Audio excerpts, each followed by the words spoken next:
So today I'm at home, I'm watching cat videos and doing a few reviews, some tests, some mods, this and that. And I wanted to open up this that I got from Dwayne Hoy, up from Northern California. Ooh, you can hear that spring. Oh man, that just resonates with joy, I tell you. I have some really good plans for this blaster, you'll have to see. I have some really good ideas of what to do with it. To resurrect an ancient blaster in a different form that is more usable and more shootable for us. But for right now, this is the review for the Titanium Adventure Force Tactical Strike. It comes with 8 other Happy Balls. It has a huge plunger tube in it, and it is hopper based, which really is more like a little ramp that it just goes like this. It's not like this whole thing. So but, you know, there is a lot one can do with this blaster. And this is why Dwayne Hoy saw this and said, oh, Cartaya can do something with this blaster. And I sure can. So let's get this open, shall we? Let's see. This one I'm actually going to go because I don't want to save. The other one I had conflict of interest. I wanted to save the cute beauty on the picture on the box because it was cute. The little Batgirl happy person. And then I got Batgirl action figure. I'm thinking of getting one. But I know I'm strange. Oh, even more stranger. I can probably just do this. Hold on. Chris is a silly man. I can just take my pliers and I can. There's one. You can free this blaster from its peril in the box. I'm just gonna spin it like that. There's 2, and let's see here. There's 3, and that liberates my blaster. There it is, right there. It has, I believe that's an unjammer. It's got a safety on it, which is really cool. Ooh, I like it. But most of all, it's that spring. Oh boy, baby. Okay, so as you guys saw, maybe in my last video, my chronograph is just kaput's dead, gone. Okay, so it is. It's not moving properly, and not only that, I put in a brand new battery in there, and it drained it in literally seconds flat. So I think there's a short in it or something. I don't even know. So we're gonna take these 8 Happy Balls that comes with.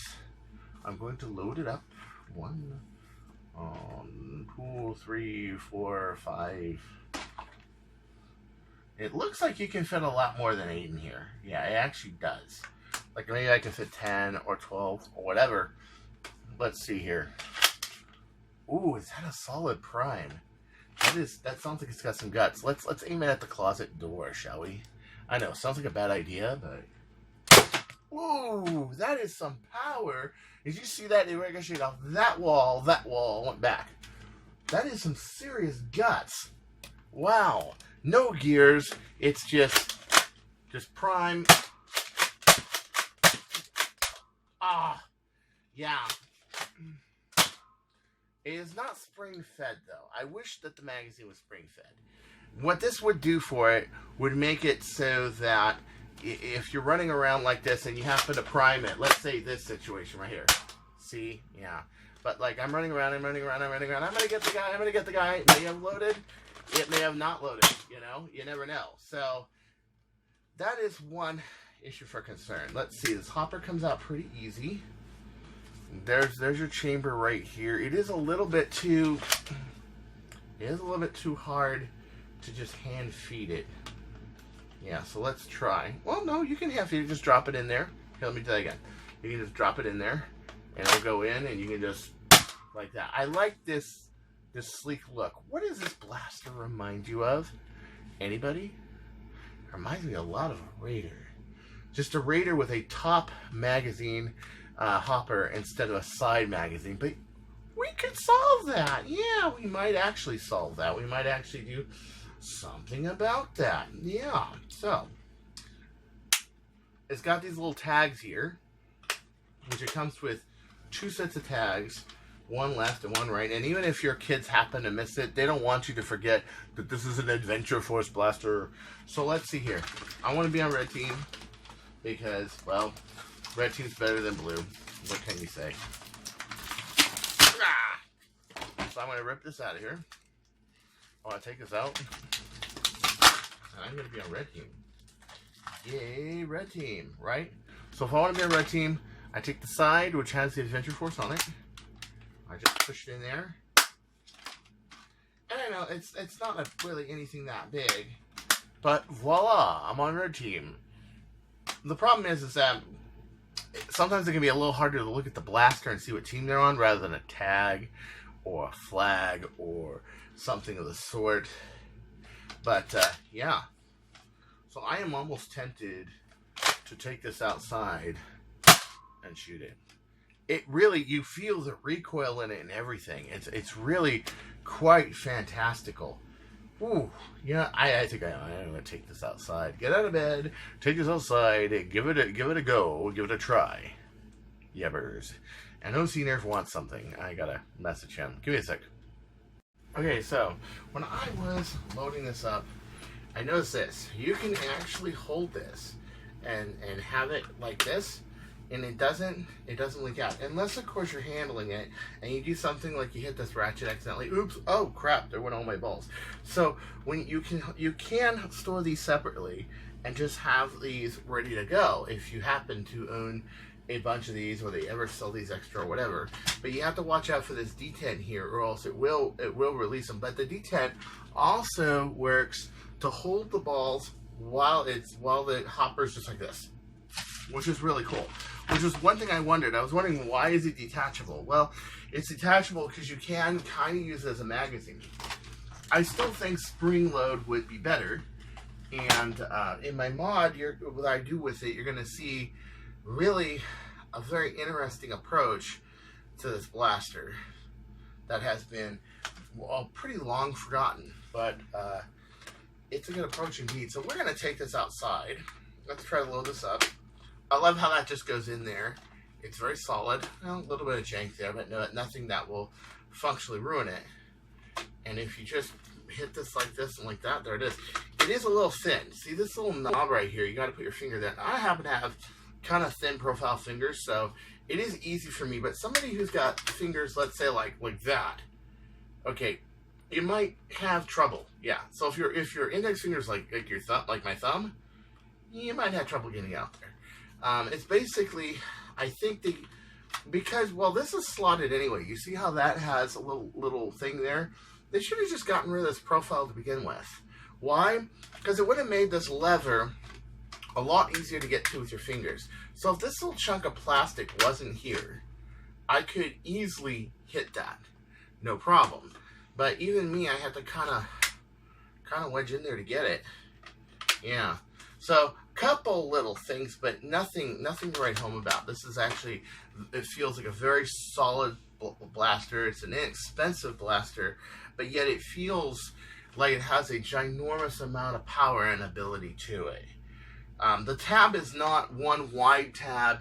It is a long, thin tab, which is good. I can probably sand this down. I would want to keep the ramp side, but I could probably just sand this down with a flat file if I ever modded this to like epic speeds. And with those epic speeds, I can probably do a lot with it as a rival format. But I have ideas of what to do with it with a Stefan as well. And I like the pump grip too. It fits your thumb and your forefinger. It does indeed fire really nice. Okay, so, I mean, that feels like this thing feels like a mini sawed-off 12 gauge. It has that feel to it. It's very solid. The track's very solid. It's got a good amount of travel. I would say 3.5, 4 inches or so. I'm looking for a measuring tape, but I can't really find one. But it's about long shot length. I would say that prime is about that. So yeah, it's cool. There is a few downsides. One, this part I was telling you about. Two, that I think that this handle would get in the way of any vertical magazine. So your vertical magazine would be like right here. Okay, so this means that you would either have to move the pump or find another way to actuate it if you wanted to go like this. But I have ideas to get around that, and I do like that it's got a really big plunger tube. Which the next video we're going to take this apart and we're going to see how big the firing system is in there, and what springs I can do, and what I can do to upgrade this to maybe, run 16 kilograms, 18, 5 kilograms, something really powerful. Because I think this can take it. It feels strong enough, rugged enough to take it. This wraparound grip is good. And unlike Hasbro models, where the wraparound grip often crushes your pinky finger, this has lots of room there. I can almost fit 5 fingers there. So even somebody with bigger hands, longer hands than mine, can fit it. Oh, and this. And Scar would love this because, quite frankly, this finger can never touch this. You can see why people are using this on the Fortnite blaster. Because it is a nice grip. Good ergonomics, it's very round, it makes priming very easy, and it makes it feel more solid. So let's take this outside, because I think we're gonna see some serious shit. Okay, so let's see how this does outside. Let's see here. Ah, it's decent. I still feel like I have to float the balls just a little bit to get it across the yard, but whoa, they hit the boat and went up. That's about. I would say about 60 flat. If you arch it a little bit, you got about 65, maybe 68 feet flat. It's pretty good with the ammo kits. I like the fact that it's straight. See, with the Nerf, and I think it's because of the spin tab. The Nerf spin tabs are across, and this is more down. And so what happens is, it's always out of control when you fire this ammo with the Chronos. But this actually is very straight. I'm very surprised. It's almost like this is much more suited for the Adventure Force ammo. And, oh, we got a lizard. Get the lizard! Get the lizard! No, I won't hit the lizard. He's my friend. Okay, hold on. Let's do one more shot. That's like really outstanding. These are usually wild and kind of all over the place. And that's shooting exactly where I'm pointing them. It's very good. Okay, so let's try the rifle ammo next, the normal rifle ammo. Alright, so I have some stock Nerf rifle ammo in here. Let's see how this shoots across the yard. We saw how nice the Adventure Force shoots across the yard.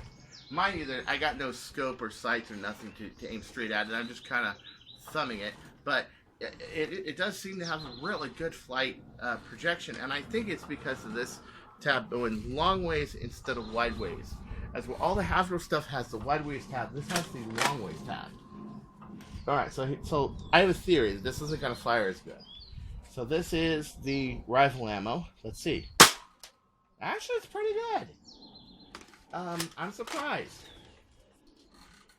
The straight shot down the yard. Whoa. And it even has a little bit of upspin, and then it stops. Did you see that? Where it goes like that, sails, then it plateaus. So it's actually doing really good.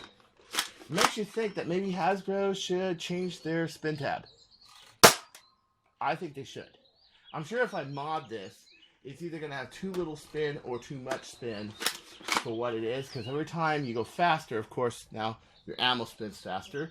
And you have to cut down the amount of spin you have, or it's going to hook way up. Like you see a lot of people with modded Nemesis do. Now that one flipped down for some reason. Maybe that was a bad piece of ammo. But what I'm seeing is, this is really, really solid. And for the price that it is, really inexpensive. But I like the shell. I cannot get over that spring resonating. You guys hear it? Kong, kong, kong. Oh, man. It just tells you that you're playing with power. So overall, a pretty great blaster. I kind of like the prime action better on this than I do on the Artemis. Even though the Artemis holds like 30 rounds, it is really big. The straight grip, I don't really like the straight grip as much. Some people do. Some people love it. Okay, but considering how much these go for, and considering I like the spring fed on it, of course. I mean, that's an advantage. But because this is geared, hold on. Because this is geared, and you have that rotating turret. And one time I was in an HVC, and it actually got stuffed in there by a round that was just slightly too small, and then this turret wouldn't turn. It's like one more thing that can go wrong with it. The Hades is built like this too, and that's really big, but for the money and the size, You know, this thing is really, and it's lighter. I have a thing about blasters being smaller and lighter and more manageable. It's kind of why I have a blaster like this. I have a blaster like Big Blue, for example. And it's a great blaster. It's wonderful. It's probably one of the best long shots, okay? But it's huge for me. It's like 6.5 pounds. Allen's is like 8.5 pounds, 9 pounds. You know, number 300 is like really heavy. And if I start adding stuff like cameras, anything like this, this thing would just be overly bulky. I kind of feel that way about the Artemis, you know. Plus, I think that a spring upgrade would be a lot easier with this. And out of the box, this is a lot faster. You know, just feel that. That is just incredible. You can feel the vibration and the recoil and just the mightiness of this thing. Yeah. So, I think for a lot of reasons, not just as a smaller package, not just that it's cost effective, but because it has no gears like the Kronos, which is about the only rival blaster I really like is the Kronos because it has no gears. Okay, but it's also got a really good amount of air area, and it's got a really good amount of power. The only drawback is it's not spring-fed, it is hopper-fed. And unlike a Nemesis where you have all this ammo weighing it down and you don't really have to worry about misfire and it's full auto, this you kind of do. You could be running around trying to prime it, you could have 1 or 2 left and you got to get a Z, and you might have an empty chamber. That's a possibility. So until next time, this is Chris Cartaya. We'll find you. Just like I just found this coffee can. Ooh! Stay happy, or else I'll find you.